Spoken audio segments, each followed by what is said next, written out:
Благодарам, председател, по това грешка.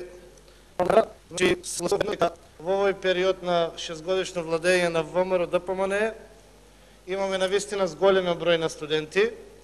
И зголемениот број на студенти се должи пред се на политиката на ВМРО ДПМН за отварање на факултети по давање можност на многу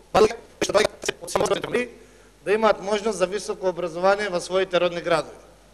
Јас се сеќавам на еден месец пред овие парламентарни избори, бидејќи доаѓам исто така од град кој што немаше факултети, сега имаме 2000 студенти на Струмичкиот кампус на 4 дисперзирани факултети во склоп на Универзитетот Гоце Делчев Штип. Дадоа една изјава дека ако дојде СДСМ на власт, факултетите, дисперзираните студии ќе бидат укинати, па потоа се утепавте демантирајќи 2 недели како тоа не било вистина, како било погрешка интерпретирано и не е тоа важно. Значи не е важно. Јас верувам дека вие и да дојдевте на власт ќе немавте таа сила да ги укинете тие дисперзирани студии, меѓутоа пак народот гледа, цени и затоа и тешко и да дојдете на власт. Меѓутоа сакам да ви кажем една работа.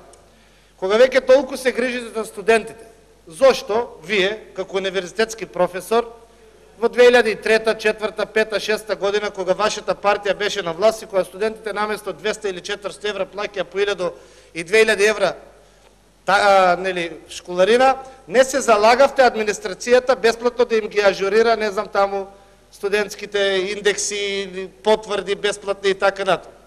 Како тогаш со 2000 евра не можело администрацијата во факултетите да им помогне на студентите, а сега со 200 евра може.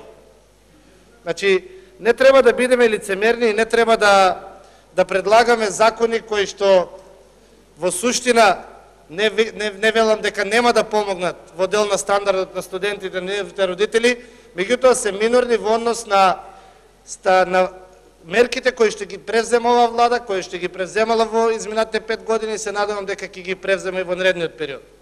И кога сме кај политизацијата на студентскиот сојуз, бидејќи ова како нишка ви се проявува досега и во двата говорници, а верувам дека и во наредниот период, за политизиран студентски сојуз најдобро ќе го прашите вашиот колега Менде Диневски, со кого заедно 99-2000 година се боревме против вашиот сегашен председател на општинска организација во Аеродром.